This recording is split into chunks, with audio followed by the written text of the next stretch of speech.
tardes, buenas noches a todos los que estén mirando este video. Esto es el capítulo primero de una serie de cápsulas en las que vamos a hablar de el performance, esto dentro de las nuevas actividades que hacemos aquí en el acto teórico, a cargo de su servidor, Alberto Ruiz Álvarez.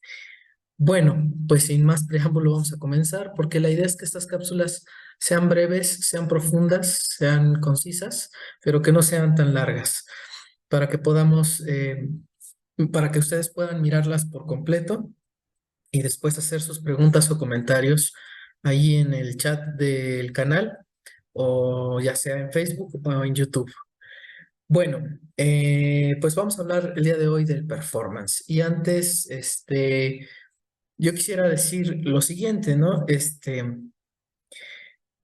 ¿Cuál es mi deseo al hacer este primer capítulo sobre este primer tema? Habrán muchos temas más. Bueno, primero que nada decir que no me interesa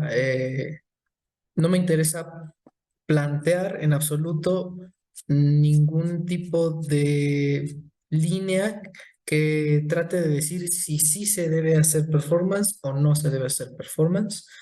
Por ahí no va la tirada. No busco ni aprobar ni desaprobar el uso o la práctica del performance, en absoluto tampoco. Más bien me interesa abordarlo desde una postura crítica y epistemológica. Crítica en el sentido no de la claqué que existía en el siglo XIX, que venía a desaprobar o a aprobar. Crítica en el sentido kantiano. Crítica en el sentido de examinar no para aprobar o no para establecer, sino para diseccionar, criticar, es decir, abordar el asunto para tratar de comprenderlo y de explicarlo. Y me parece a mí que la mejor crítica es aquella que explica, aquella que establece una serie de enunciados que permiten visualizar cosas. Entonces, mi postura es crítica y epistemológica. ¿Qué quiere decir epistemológica? Bueno, epistemología o episteme quiere decir muchas cosas, pero aquí en específico lo que estoy tratando de decir es que estoy tratando de basarme en una serie de metodologías de observación y de investigación, que como sabemos siempre eso siempre es limitado, todo el mundo es limitado en su mirar y en su comprender, pero me parece que de todos modos podrían aportar cosas útiles para el estudio del performance, siempre positivamente, porque toda crítica siempre plantea vías de trabajo, que explique y proponga algunas cuestiones que podrían ser útiles al estudio del performance. Y por eso, para comenzar, me gustaría abrir con una idea de Michel Foucault, la cual expresa en una lección inaugural en el Collège de France. Un poco para que me interesa abrir con esta idea de Foucault, un poco porque viene a cuento con la idea, con la cuestión del performance, ya que es uno de los filósofos muy importantes dentro del estudio del performance, que incluso como que de él se toman ideas que ayudan a explicar la manera en la que el performance se desarrolla. Pero también esta cita que voy a hacer me interesa que sea leída para quienes están a favor, para quienes están en contra, para quienes les interesa, para quienes quieren saber de qué se trata el performance, es decir, para todos los bandos. A mí me interesa lo siguiente, y lo dice Foucault. Me interesa que no miremos este video o no miremos lo que yo trato de decir desde una perspectiva de una disciplina doctrinal. ¿Y qué dice Foucault que es una disciplina doctrinal? La disciplina doctrinal no pone el interés solo en el enunciado que el sujeto habla, sino en el sujeto que habla. Cuestiona al sujeto a través de lo que habla, buscando o actuando sobre él el rechazo o la censura. Parece muy evidente que la idea es que tengamos una apertura a escuchar lo que el otro dice, sin necesariamente ir contra quien lo dice. Eh, Pero sí me he encontrado, y lo digo por eso, porque en mi experiencia, cuando he abierto el tema hacia la cuestión del performance, sí hay cierta reacción en ese sentido doctrinal. tanto para quienes no les gusta el performance como para quienes sí. Entonces, bueno, una vez dicho esto, me parece que ha sido puntual. Paso a lo siguiente. Este es el capítulo 1. Eso quiere decir que va a haber un segundo capítulo acerca del performance. Y en este primer capítulo voy a abordar dos secciones principalmente. La tercera sección será un poco más larga y extensa, en el sentido de que tendré que llevarme todo el segundo capítulo para tratar de explicarla.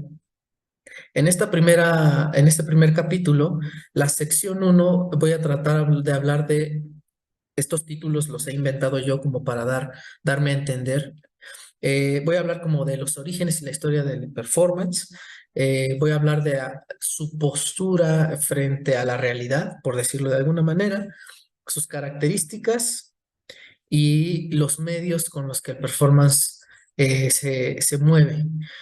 Quizás no es una explicación demasiado profunda desde estas temáticas, profunda en el sentido de extensa, es decir, por supuesto que hay muchos estudios y muchos ejemplos del performance, pero la idea aquí es avanzar hacia la parte crítica. Entonces, un poco se da este panorama, ¿no? Y en la segunda sesión yo hablaría de unas características específicas del performance, de las cuales voy a ir hablando a lo largo de esta segunda sección, nombrándolas a partir de ciertas citas. Voy a ir navegando dentro de estas características que básicamente yo las sintetizo en cuatro, ¿no? Puede haber más, pero como esto también tiene un objetivo, estas cápsulas que están saliendo aquí en el acto teórico tienen un objetivo de ser de divulgación y de apertura a la crítica y al pensar, pues tampoco pretendo aquí dar una super cátedra de nada, porque no es la intención de estos videos. La intención es que estos videos, para quien no conoce nada del tema, le permitan entender y preguntarse sobre esto. Y para quienes ya lo saben, sí, por eso en la segunda parte, en el capítulo 2 sí haré algunas cuestiones mucho más específicas que pueden interesar.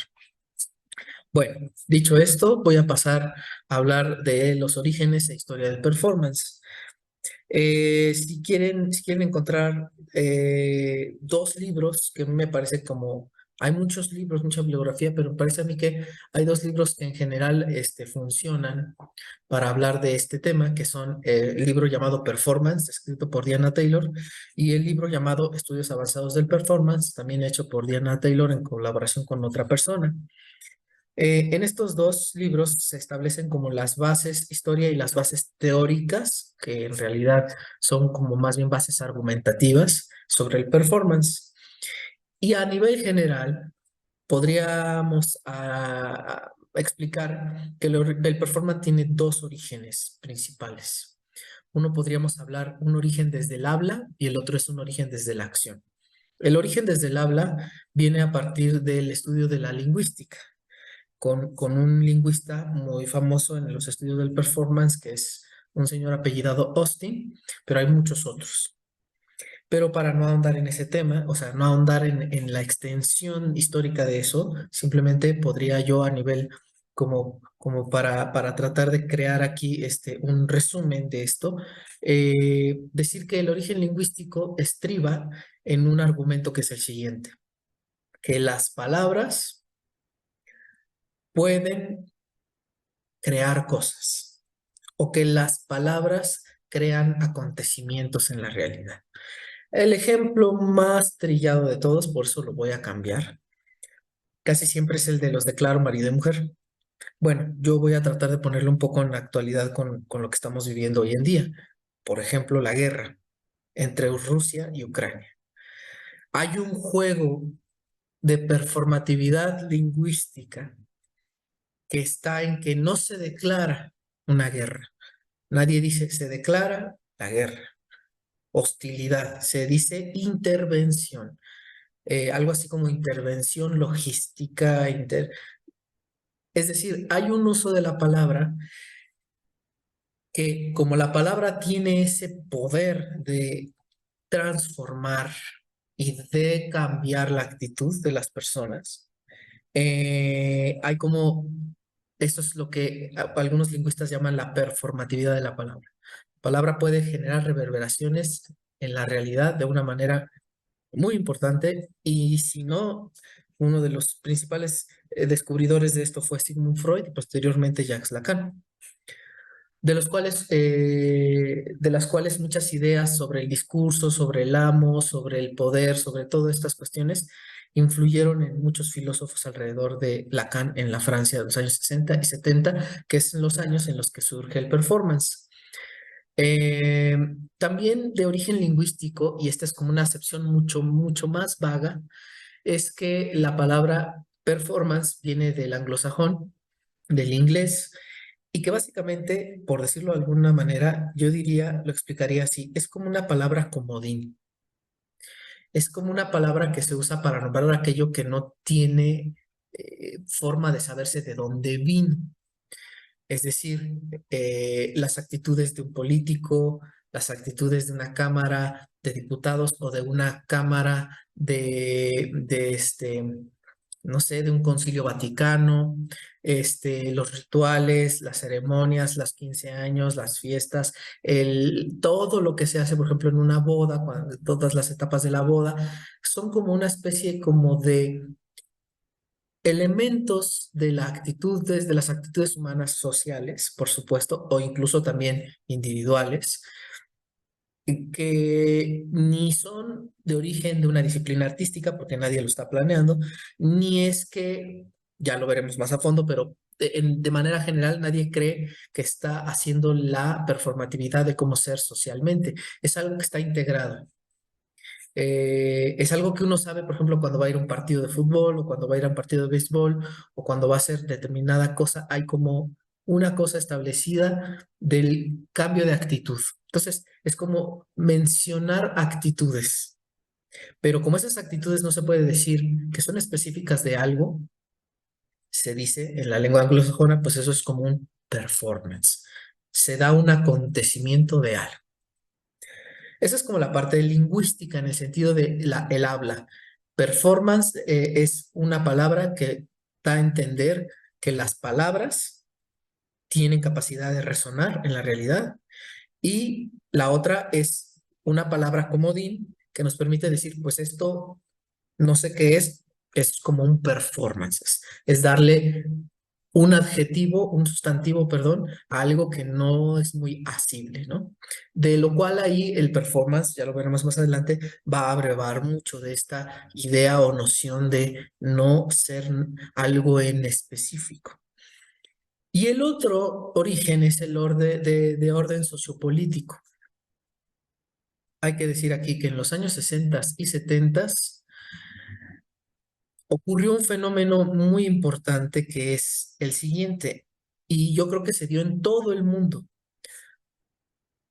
Ocurrió que para la juventud de ese entonces, la realidad que vivían, ya fueran ricos, pobres, clase media, lo que fueran, la realidad que vive esa juventud no se parece en nada a lo que dicen que se va a vivir dentro de los discursos escolares, dentro del discurso educativo, ¿no? Mientras que en el discurso de la universidad o de las escuelas se dice para vivir, para seguir, para crecer, progresar, etcétera, hay que hacer esto. Eso está ajeno con la realidad que viven muchos de los estudiantes fuera de las universidades. Ese total alejamiento, esa total pérdida de la noción de la realidad dentro del aparato educativo también estaba dentro de de otros tipos de aparatos institucionales. Entonces, ¿por qué en los jóvenes o por qué en los intelectuales se da una serie de acciones que tratan de poner el foco, la mirada en el centro de ver ese vacío que no permite la comunicación entre el adentro y el afuera? Se da en los jóvenes y se da en los intelectuales porque allí es ese lugar en las universidades, es el lugar donde se piensa, se critica, se razona, se preguntan las cosas. Entonces, esto estaba estaba sucediendo, llegó un punto en donde esto ya no se sostuvo más, como que ambas cosas, el adentro y el afuera, se caen y entonces empiezan a suceder, pero se caen a partir de que hay personas que hacen cosas que hacen notar que eso ya se cayó. Eso es el origen de los happenings, que es algo que no se hace nombrar como performance, como otra cosa. En otros países del mundo les llaman acciones políticas desde el arte, una serie de acciones radicales que ponen el énfasis en esta cuestión sociopolítica. Uno de los ejemplos muy importantes que destaca Diana Taylor en su libro es, por ejemplo, que durante la dictadura de Pinochet eh, se lanza desde un helicóptero unos papelitos con una serie de poemas, con un poema que dice lo siguiente: cada hombre que trabaja por la amplificación, aunque sea mental, de sus espacios de vida es un artista. Esto fue este papelito con esta frase, con este poema, es lanzado desde un helicóptero durante la dictadura de Augusto Pinochet, lo cual viene a ser algo muy revelador y muy impactante porque se supone que el espacio aéreo tomado por la dictadura de Pinochet pues era controlado por ellos. Entonces, ahí hay una pregunta de quién lo hizo, cómo es que esto sucedió. Así, para no alargarme en esto, distintos tipos de acciones de este tipo se van realizando en distintas partes del mundo. Por ejemplo, Jodorowsky aquí decide que va a tocar un piano, pero lo va a tocar rompiéndolo. No, mucho se puso en el grito en el cielo, como que va usted a romper un piano, ¿no? Pero la cosa es eso, ¿no? Esta especie como de revelar esta hipocresía de las cosas, ¿no? Claro, está mal que rompamos un piano, pero no está mal que hagamos una guerra o cosas por el estilo, ¿no? Entonces, lo que quiero explicar con esto es que este origen sociopolítico es más una acción, una actitud frente a la sociedad y a la política, y son actos que tienen están creados a partir de ciertas cuestiones disciplinarias o música o teatro, danza, etcétera, pero que no pretenden ser más que eso, un acto que ponga en evidencia esta problemática. Entonces, en síntesis, en los orígenes del performance, de la palabra performance o lo performático, se pueden ubicar en dos polos, en las acciones, las actitudes o en el habla, ¿no? Vamos a ver que estas dos condiciones características van a empezar a ser como el punto de donde muchas cuestiones de performance van a empezar a suceder. De acuerdo a estas dos cosas, hay una postura, ¿no? La postura del performance, una de ellas es plantear que la realidad es distinta, plantear que habría que preguntarnos cuál es la realidad distinta a la institucional. Lo que las instituciones dicen que es la realidad, no es la realidad. Aquí hay que preguntarnos, ¿no? Hay una postura frente a los golpes de Estado y las guerras que se dan. Hay una postura frente a la sexualidad o al hablar de la sexualidad. En síntesis, que la postura del performance o de los que empiezan a hacer performance básicamente se mueve entre otros dos polos, el poder y la sexualidad. La sexualidad no en el sentido de que allí, en esta idea de establecer que la sexualidad debe ser normativa según ciertos criterios, también es un uso del poder, ¿no? Sus características del performance es, en ese sentido, que los performance, dado que están atacando a dos tabús, ¿no? Básicamente, dos pilares importantes del aparato sistémico de todos los países, el poder y la sexualidad. El poder quizás podemos entender por qué, pero ¿por qué la sexualidad? Porque la sexualidad establece que si se establece una manera de ejercer la sexualidad, se genera una idea de lo que deben ser los núcleos más básicos de toda sociedad, que son las familias, y por lo tanto sus individuos. Entonces, cuando eso se pone en cuestión, pues se está poniendo en cuestión todo lo que puede sostener. Básicamente, muchos juegos de poder en la política se dan en familias. Se trata incluso a veces de esconder la sexualidad o la orientación sexual de cierto miembro de la familia, porque eso rompe esta idea de poder unificado. Entonces, pues claro, estas personas están poniendo el énfasis en criticar, en observar, en cuestionar, incluso en atacar estas cuestiones de poder y de sexualidad, lo cual le da ciertas características a los performance cada vez más, que son violentos, que son confrontativos, que son muy políticos, ¿no? Violentos porque no porque ellos sean agresivos, que es distinto, es violento porque violenta el discurso, ¿no? Es confrontativo porque se paran a decir algo que saben que va a generar un resquemor en ciertas partes de la sociedad. Y por lo tanto es político porque se vuelve político, porque por supuesto que muchos performances se hicieron en contra de una ala política que tenía el poder y normativización de la sexualidad, ¿no? Simplemente, ¿no? Hay que ver lo que pasó con Alan Turing, ¿no? El creador de la computadora, cómo, pese al gran aporte para la guerra y para ganar una guerra, fíjense bien, de todos modos, por su sexualidad es mandado la sentencia a tener una castración química.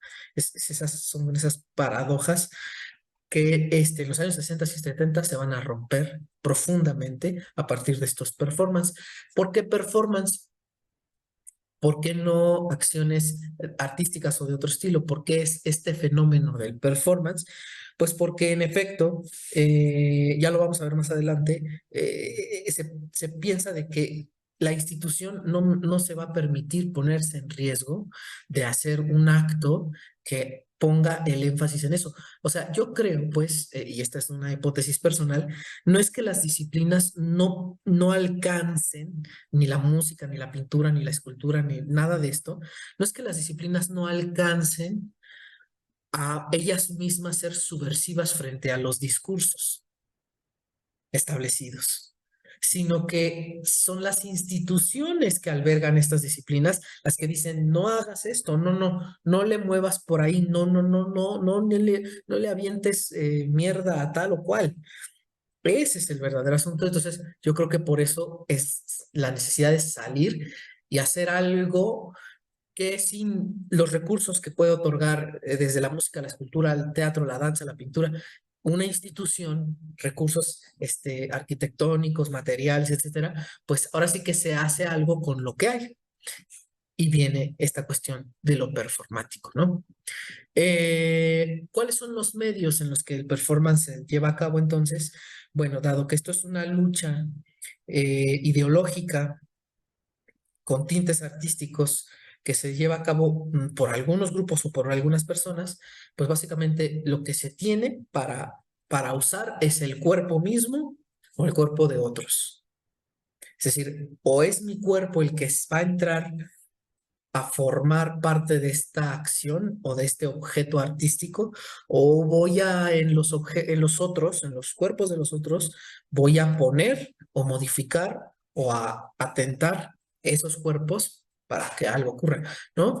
Podríamos llamar un performance, ¿no? Quitarme el zapato y aventárselo a George Bush, ¿no? Ahí hay una cuestión, diríamos, performática.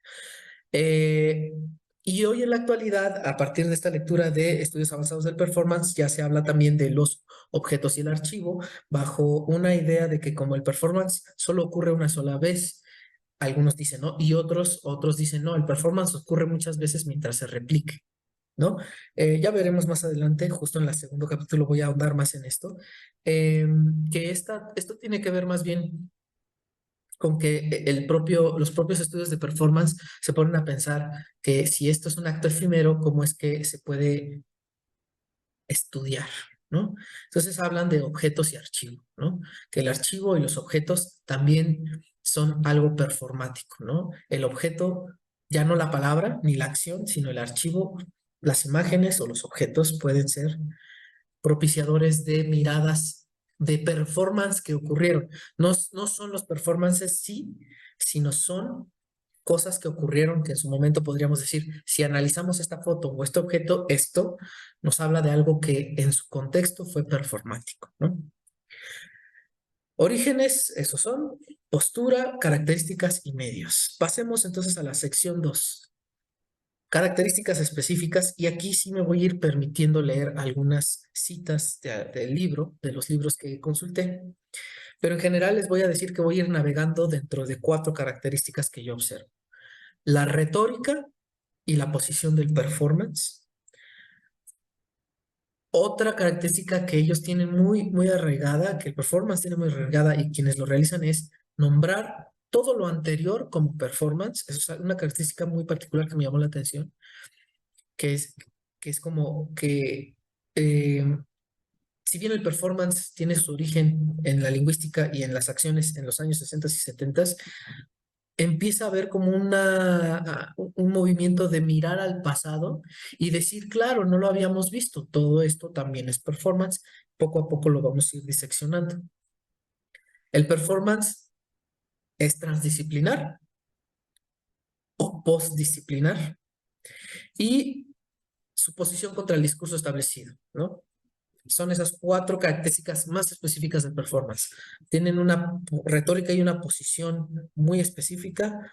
Todo lo anterior se puede nombrar como performance o todo puede mirarse como performance. Esto lo dice la propia Diana Taylor en una entrevista que está ahí en YouTube. Todo puede mirarse como performance, lo cual empieza a ser como necesario de diseccionar qué tanto sí, qué tanto no. La performance es transdisciplinar, lo cual también habría que poner ahí en crítica, y su posición contra el discurso establecido, de qué manera, cómo es que esto ocurre, ¿no?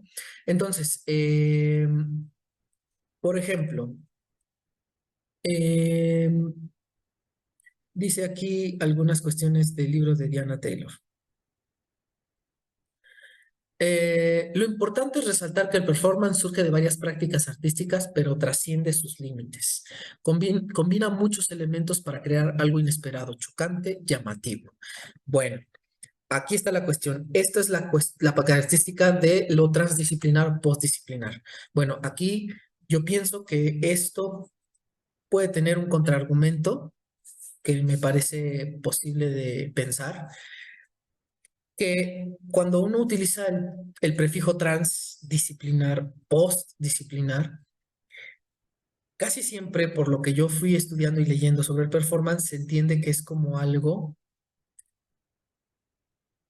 que transformó las disciplinas o que las superó en el sentido de estas disciplinas ya no alcanzan a hablar de una realidad más compleja.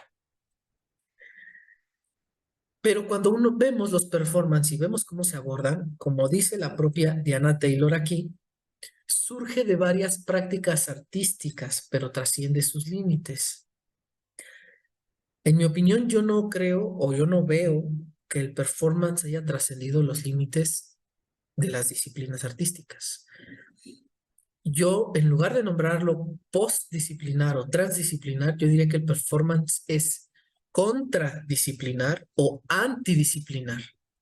De hecho, en algún momento en el libro lo menciona así, como antidisciplinar, en el sentido de que no puede trascender las disciplinas porque las necesita para contradecirlas. Las necesita para crearse esta efervescencia de lo que en esencia es el performance, que es violento, confrontativo y, y político. Entonces, sí necesita de la postura anterior para él crear de ahí una renovación. En ese sentido, yo no pienso que sea transdisciplinar ni postdisciplinar, sino que es contradisciplinar o antidisciplinar, lo cual nos dibuja una relación no de alejamiento de las disciplinas, sino de codependencia o de dependencia de ellas. Necesito de ellas para transgredirlas. En ese sentido, esto nos lleva a hablar de los performers, ¿no? De los que hacen performance o los performanceros. Por ejemplo, Diana Taylor pone el ejemplo de Jesús Rodríguez, de cómo hace toda la performance en el Zócalo en el 2016 con Andrés Manuel. Y la propia Jesús Rodríguez dice, yo simplemente he sido cabaretera, toda la vida me he formado en el teatro, en un tipo de teatro específico que es el teatro de cabaret, que te pide estar ahí, etcétera, etcétera. Entonces Jesús, con toda esa experiencia, disciplinar, puede permitirse ella romper sus propias líneas disciplinares. En ese sentido, eso nos llevaría a pensar que el performance, desde esta característica, quienes lo hacen, quienes pueden realizar el performance, son personas que han pasado por un desarrollo disciplinar y que el performance viene a ser una modalidad de la acción artística. No en sí un objeto o una arte en sí mismo, una disciplina en sí misma, sino una modalidad de las disciplinas. Casi, casi, si podríamos decirlo, jugando un poco con las ideas, el siguiente el siguiente proceso en la refinación del trabajo del proceso artístico de un artista sería pasas de ser maestro en lo que haces a volverte performancero en lo que haces, ¿no? Porque eres capaz de transgredirte, transgredir tu uso de ti en la disciplina que haces y romper. Esto es Dalí, eso es Picasso, eso es muchos otros, ¿no? Jackson Pollock, todo el mundo dice, claro, lo que hizo, pero Jackson Pollock, por supuesto que tiene una serie de parámetros disciplinares que él puede permitirse transgredir. Entonces, esa es una de las cuestiones que yo creo que aquí se señala en el performance, que tienen que ver con esta cuestión de la transdisciplina. Me parece que no es tal, es contra o antidisciplinar y lo hace dependiente de otras disciplinas. Dice aquí Diana Taylor, de pronto un acto espontáneo corporal que perturba la cotidianidad se puede ver como un performance de resistencia a la censura. En momentos de dictadura, los militares pueden controlar los medios, las editoriales, los guiones, todo menos los cuerpos de los ciudadanos que se expresan perfectamente con gestos mínimos. Este es un complejo de cómo el performance, a pesar de las tradiciones y trayectorias compartidas, siempre brota in situ y cobra fuerza local. Aquí el asunto que yo veo, por ejemplo, ella pone mucho el ejemplo de las mujeres, de las madres de la Plaza de Mayo. Yo no creo que ninguna madre de la Plaza de Mayo haya tenido un interés sobre el performance. En ese sentido, me parece que hablar hacia el pasado como tratando de argumentar que allí hay elementos del performance que ya estaban sucediendo, eh, me parece que en realidad es nada más cambiar el nombre de algo que ya había ocurrido. Esto no quiere decir que esté prohibido mirar como performance eso, ¿no? Que es como a veces ocurre en el teatro, ¿no? Es decir, miremos la escena que hace el político. Claro que funciona, es un juego de mirada, pero eso no nos hace pensar que todo es teatro, por ejemplo, o que muchas cosas pueden verse como el teatro. No es así. Porque si partimos de la lógica epistemológica, la lógica de cómo creamos el conocimiento, cuando una mirada es toda la mirada, se vuelve una mirada hegemónica. Entonces no podríamos decir, es que todo es todo es teatro, todo es política, es que todo es Freud, todo es psicoanalítico. O sea, si te pones los lentes del psicoanálisis, claro que ves cosas, pero no todo es, ni el origen fue ese. Entonces, creo que ahí sí hay que pensar también no es lo mismo que yo decida decir, por ejemplo, esto que ocurrió en lo de las mujeres de la Plaza de Mayo, las madres de la Plaza de Mayo, o cualquier otro fenómeno, Chiapas, etcétera, yo pueda decir, si lo miro desde aquí, lo puedo entender de otra manera, a decir, eso es un performance. Es muy distinto lo miro como a eso es. Pero a veces ocurre que cuando sí se parte de la idea de yo miro eso como un performance, a veces da la sensación, según la retórica escrita en varios artículos y libros, que es como que allí está algo de lo que es el performance y que no se había visto, ¿no? Lo cual es como tratar de lograr una base histórica y objetual, digámoslo así, una base de hechos que permiten establecer el performance como una cosa que estaba allí, cuando en realidad yo entiendo que es una cosa que fue sucediendo de otra manera. Dice aquí, este volumen traza varias trayectorias de performance. No solo las prácticas artísticas mencionadas aquí son las múltiples indagaciones teóricas, está hablando del libro, ¿no? Anti o postdisciplinarias. Ahí está lo que les decía, el término antidisciplinar. Aquí lo emplea, pero luego también utiliza el postdisciplinar. Entiendo que se entiende postdisciplinar como posterior de la disciplina, pero no es posterior a la disciplina, porque cuando uno dice postdisciplinar, quiere decir que la disciplina ya, las disciplinas ya fueron y esto es lo que sigue, por eso es posterior. Lo anterior, lo posterior. Y no, las disciplinas no han caducado. Se quiere decir que sí, pero yo creo que no, ¿no? Yo no veo que estén caducas. Al contrario, lo que decía, el performance se nutre mucho de las disciplinas para renovarse a sí mismo. Es codependiente de ellas. Dice, mientras los artistas buscaban formas de interrumpir el espectáculo hegemónico de dominación cultural y política, los intelectuales y estudiantes se rebelaban en contra del militarismo, del racismo, del sexismo, de sus sociedades y contra las instituciones identificadas con el poder, las universidades, entre otras. Esto tiene que ver con la posición contra el discurso establecido, una de las características que menciono que tiene el performance. Aquí lo que yo podría aportar o de bote pronto decir sobre esta cuestión es que a veces se confunde la institución con la disciplina, que las instituciones alberguen las disciplinas. Esto que dice Foucault, ¿no? Hay que ver lo que se habla, distinguirlo de quien lo habla.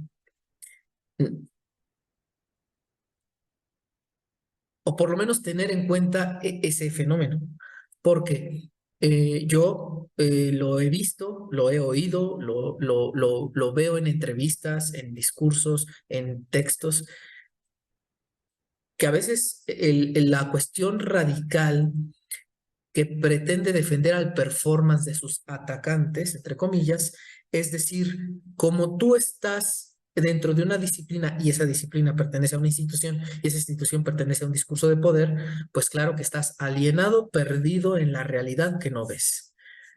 Y no es así. Este, que alguien se especialice en una disciplina no le prohíbe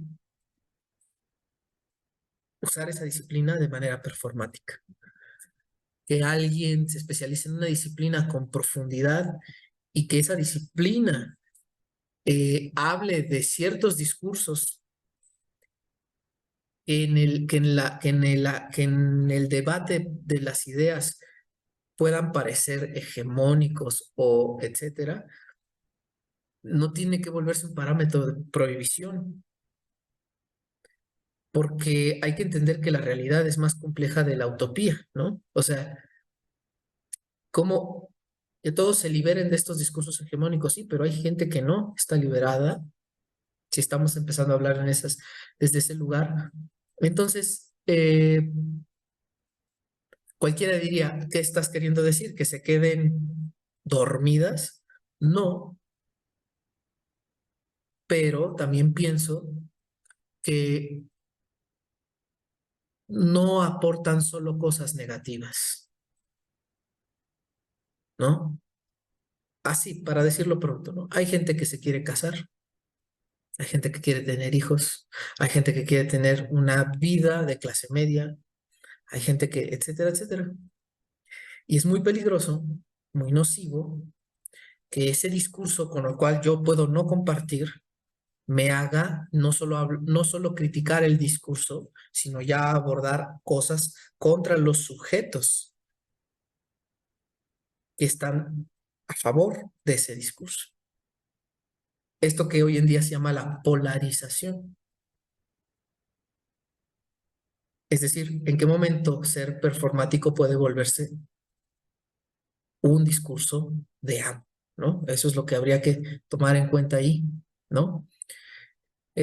Hago hincapié, aquí hay otra cita, esto, ¿no? En lugar de combinar elementos de dos o más campos intelectuales, definición de lo inter o multidisciplinar, el campo de los estudios del performance trasciende fronteras disciplinarias para estudiar fenómenos más complejos con lentes metodológicos más flexibles que provienen de las artes, humanidades y ciencias sociales. Bueno, aquí mismo, esta cita es para argumentar esto que les digo de que es dependiente de las disciplinas, ¿no?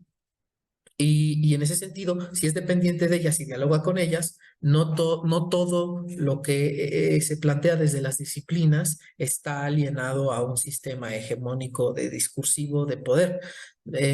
Hay que ver, hay que ser mucho más cuidadoso en eso. Y lo comento, reitero, porque pareciera obvio, pareciera que no, pues claro que sí, así sucede, pero ya en el terreno de la práctica, de la cosa misma ahí en la vida, sí se nota cierta, cierto deseo de callar al otro. No solo callar su discurso, sino callarlo a él, ¿no? Y es lo mismo que el performance sintió en su momento, ¿no? Los que empezaron a hacer performance nos quieren no solo callar lo que decimos, sino callarnos a nosotros. Cuando empezó a desarrollarse más y llegó a las universidades y todo esto sucedió, muchos que tenían, pues, digámoslo así, cierta afinidad con otras formas artísticas que no eran performáticas, que incluso eran claramente en su discurso, claramente contrarias a decir, esto que hace el performance, pues nosotros decimos que no va, empezó esa pelea. Y me parece que eso es lo peligroso que al performance le puede pasar. El performance puede estar en ser camino o ir en la vía de volverse un discurso hegemónico, queriendo supuestamente ser un discurso no hegemónico, sino crítico. El campo más radical, la persona que más radicalidad y fuerza lo dice, pues tal vez Avelina Lesper. Y por supuesto, es motivo de memes, es motivo de burlas, es motivo de ataques, es motivo de todo. Pero uno diría, ok, seamos como un poco usemos el pensamiento de Foucault. ¿Qué dijo? ¿Cuál es su discurso? ¿Cuál es su argumento? No ir en contra del sujeto, sino ir hacia el argumento. Y nos dice Foucault, porque si vamos no solo al argumento, sino contra el sujeto, estamos siendo doctrinarios y ortodoxos. Eso es con lo que inicié esta charla el día de hoy.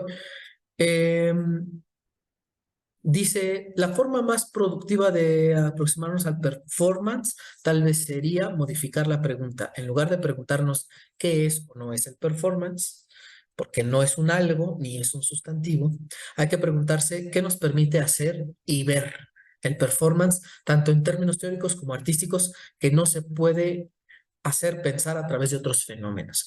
A esto me refiero.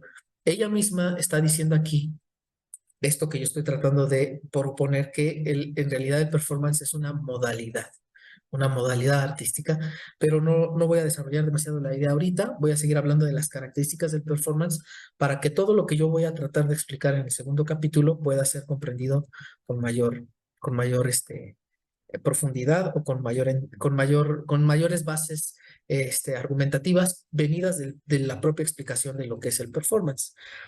Eh, Aquí, siguiendo con las características del performance, ya hablamos de lo transdisciplinar, no es tal, la retórica y su posición. Bien, aquí me interesa hablar rápidamente de un filósofo epistemólogo que estudia, que hace teoría sobre el estudio de la epistemología y cómo es el conocimiento, qué es lo que nos hace conocer, que es Karl Popper. Karl Popper dice algo muy interesante que es por ejemplo, él hace una crítica al psicoanálisis cuando dice, es que el psicoanálisis siempre gana, ¿no? Lo estoy diciendo en términos llanos, Karl Popper lo dice muchísimo más elaborado, Pero básicamente la idea es la siguiente. Em, si el psicoanálisis siempre confirma sus teorías, entonces no puede plantear una posibilidad de falseabilidad.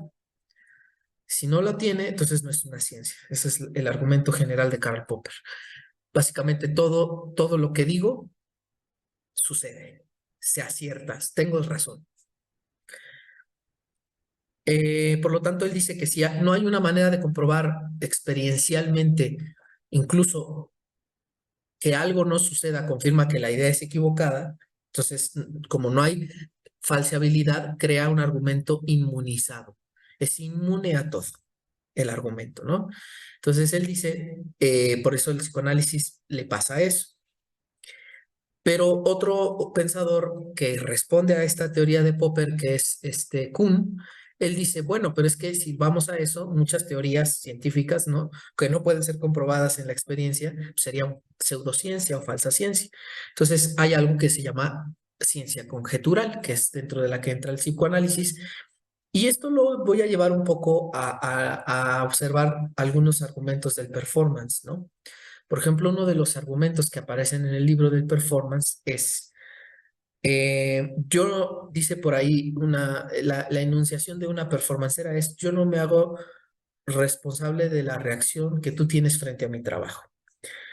Otro de las enunciaciones es que, por ejemplo, la supuesta hipótesis es como el espectador está alienado y no es espectador, es decir, actor expectante, sino solo es pasivo.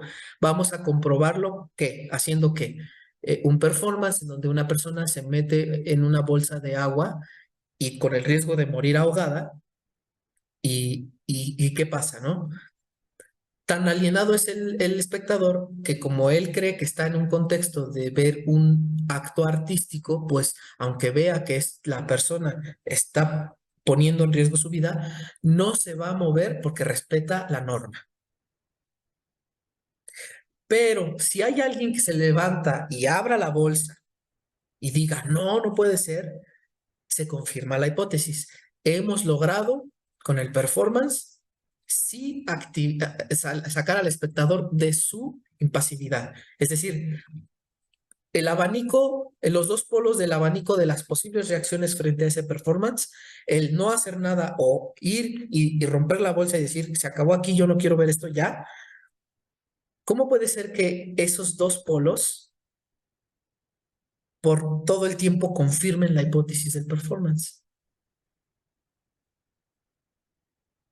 Es decir, haga esto o esto, que son los dos extremos de acción, yo tenía razón. Eso es algo que sí podríamos empezar a criticar al performance cuando el performance se plantea desde una retórica en la que está como inmunizado, como que todas las hipótesis de lo que se va a suceder en el performance confirman las hipótesis políticas, sociológicas, antropológicas, este, sobre sexualidad que tenemos de la realidad social que estamos observando. Y ahí es donde uno puede pensar, no, es que no, pues si siempre ganas, ahí hay algo ya que no está funcionando de manera crítica. Y supuestamente dentro de una modalidad de artística que pretende ser una modalidad de arte que pretende ser crítica. ¿En qué momento tú planteas tú mismo tu propia posibilidad de fallo?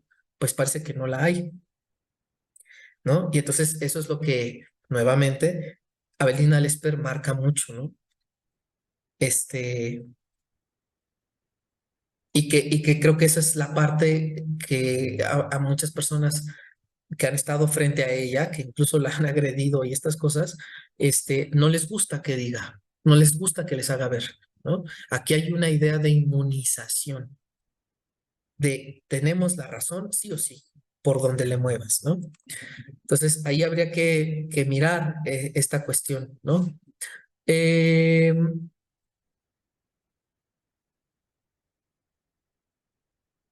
bueno, me parece que hasta este momento he podido hablar de algunas cuestiones que tienen que ver con estas cuatro características del performance que me parecen muy importantes. Y sintetizo, ¿no?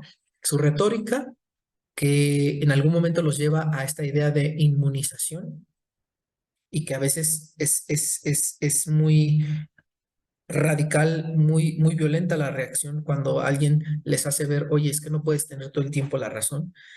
Partamos de las disciplinas sí tienen parámetros en donde dicen, mira, si esto no ocurre, pues no es, esta nota no es la que buscábamos, este tono de voz no es el que queríamos, este personaje no es el que buscábamos. Hay puntos de falseabilidad. Si el performance, sea como sea, siempre logra sus objetivos, ahí hay un punto de inmunización, ¿no? Que es peligroso, sobre todo si lo que queremos es no caer, supuestamente, en un discurso hegemónico, o peor, en un discurso narcisista. Yo siempre tengo razón, ¿no?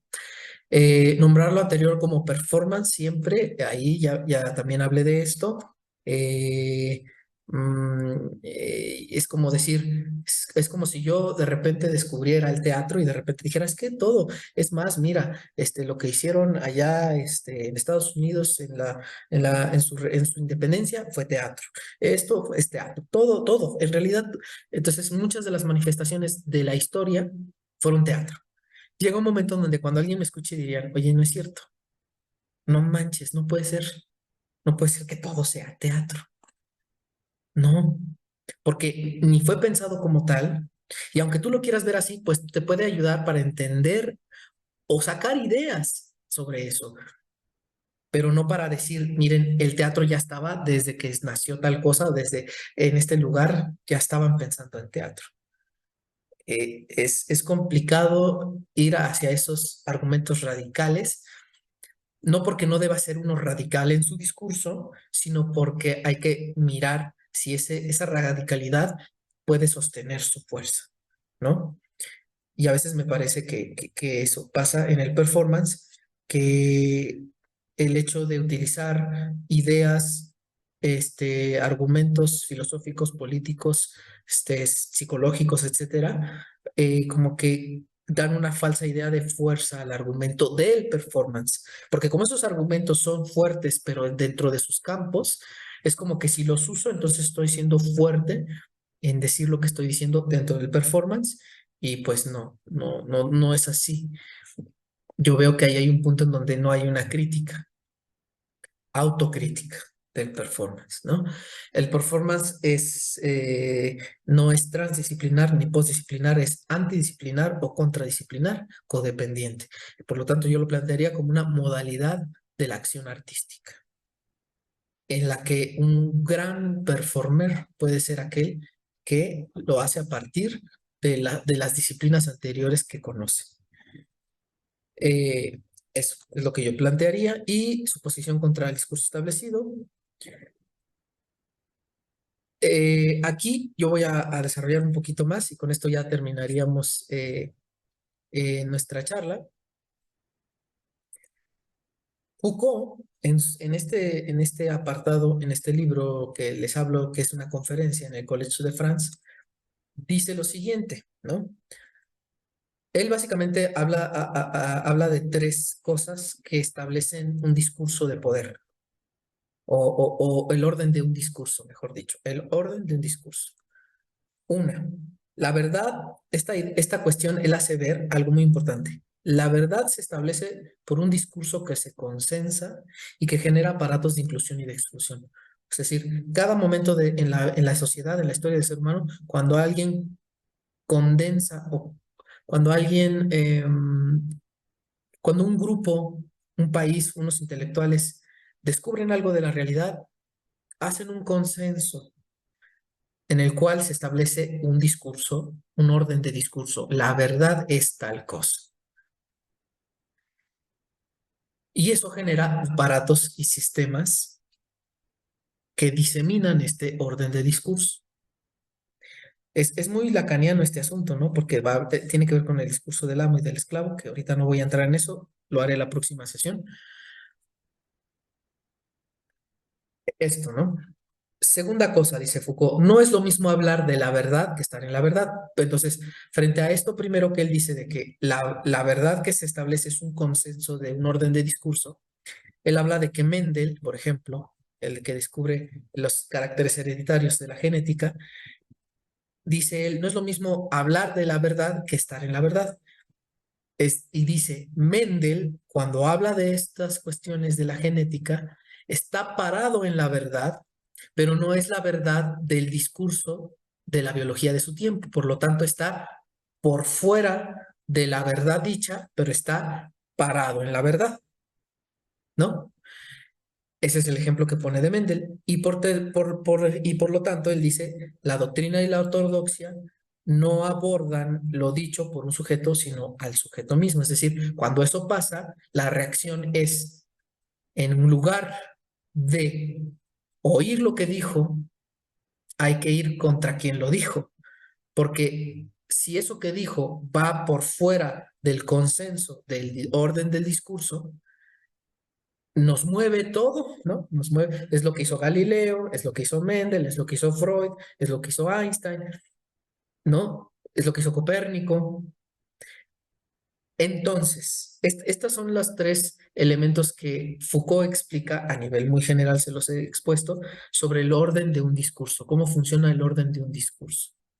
Bueno, basándonos en esto, el performance, basándose en esta idea, lo que yo veo es que el performance se propone como un arte, aunque yo creo que es una modalidad de la acción artística, pero el performance se propone como un arte, una forma de hacer arte, que justamente sale, ¿no?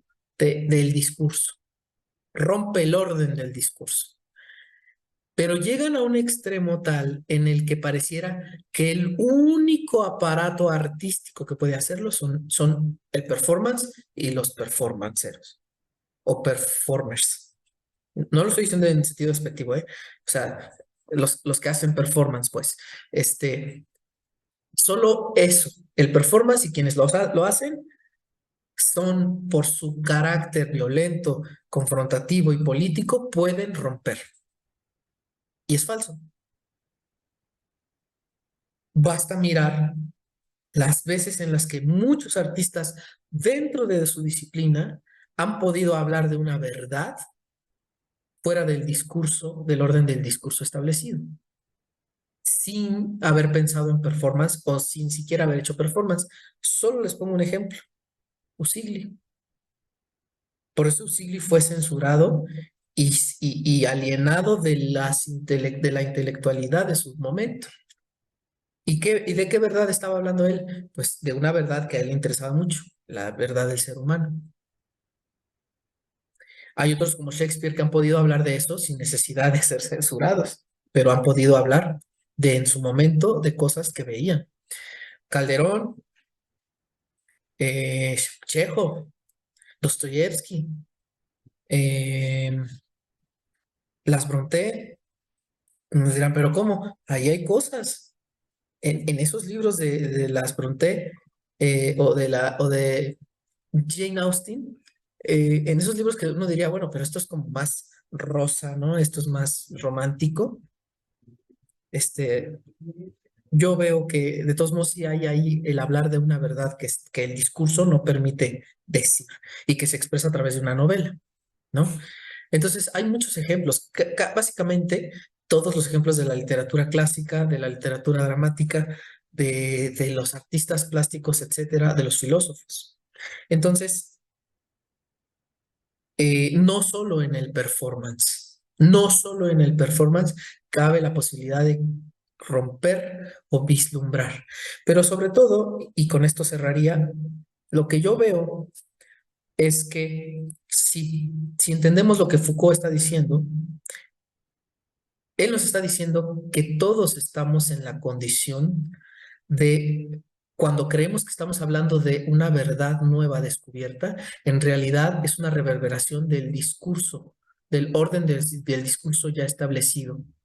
Es muy fuerte lo que está diciendo, porque lo que está diciendo es cuando creemos que hablamos de algo que descubrimos como verdad, porque nuestro deseo es ese, en realidad estamos siendo hablados, que es un poco con una especie como de cosa lacaniana ahí. Cuando Lacan dice, no hablamos, somos hablados. El lenguaje es el campo en el que habitamos. Por lo tanto, todo lo que decimos aunque nos parezca novedoso, ya estaba en el lenguaje.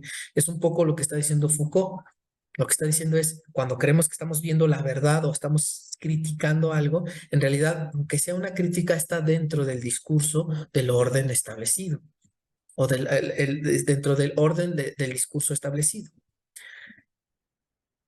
Eso es lo que nos está diciendo Foucault. Es decir, vivimos casi bajo el imposible de poder salir del campo del discurso. No, no es imposible porque hay quienes lo han logrado, pero como lo que está diciendo Foucault me parece a mí es que si somos conscientes de eso nos llevaría a ser siempre críticos con lo que planteamos, tratando de ser lo más críticos en lo que planteamos y tratando de ver si realmente estamos pudiendo, como él dice, que hay una malla, ¿no? Tratando de rasgarle el velo a esa malla, a esa ceguera intelectual en la que nos tiene el orden de un discurso establecido. Por lo tanto, si somos conscientes de que estamos inmersos en eso, ¿bajo qué argumento, bajo qué idea de sí mismo una persona que hace performance o el performance se plantea como fuera? O sea, todos estamos dentro menos el performance o los que hacen performance. No puede ser. Entonces, ahí ¿por qué lo digo? Porque a veces ese es el argumento para decir que por eso el performance ha trascendido a las otras disciplinas, porque como las otras disciplinas están dentro, pero ellos no, o el performance no, pues entonces es como que el performance es el único que tiene el cerillo encendido en medio de la oscuridad. Y yo creo que eso no es así, porque sería volver otra vez a hacerse del discurso hegemónico o de adueñarse de esta idea de que nosotros tenemos esta posibilidad de abrir la luz. Y eso, si bien a veces no se plantea radicalmente así, algunos sí lo plantean, me parece que por ahí el discurso del performance a veces cae en ese tipo de lugares. Entonces, en el punto en el que, pues sí, ¿no? Es decir, yo quiero hacer performance, no me hables de actuación, no me hables de esto, aquello. Yo vi muchas conferencias de hace 8 años, no de ahorita, hace 8 años en donde la gente ya dice, ay, las escuelas ya no nos ayuda porque ya no, la manera de actuar hoy en día con el performance y estas cosas ya no nos dice nada. Entonces uno dice, pero ¿cómo? Pero entonces de verdad, o sea, es que ustedes ya lograron estar, o los que hacen performance, o el performance en sí mismo ya está por fuera del discurso, el orden del discurso establecido como lo explica Foucault, ya salieron. Ahora sí que ya salieron de la caverna de Platón. No, lo que nos está diciendo Foucault es, estamos en la caverna todos. Por lo tanto, más que ponernos radicales, hay que escuchar el discurso, no ir contra el sujeto que enuncia el discurso. Bueno, esto es lo que pretendemos aquí en este espacio del acto teórico, en donde podamos hablar, expresar los discursos argumentativos y no ir contra quien los enuncia, ¿no? Pues esto sería todo por hoy. Esto sería nuestro primer capítulo sobre el performance y muchas gracias a todos los que están escuchando aquí. Si quieren escribir comentarios, pueden ponerlos ahí en los comentarios, en la barra de comentarios de YouTube. Pueden escribir, pueden buscar la página de El Acto Teórico en Facebook o mi página como Alberto Ruiz Álvarez, mi página de Facebook, o mi página artística que solo se llama Alberto Ruiz, o también pueden escribir al correo elactoteórico@gmail.com y escribir todas sus dudas, comentarios, preguntas, ¿no? Esto ha sido el capítulo 1 sobre el performance en este espacio de reflexión crítica y epistemológica que se llama El Acto Teórico. Nos vemos dentro de algunas semanas. Gracias.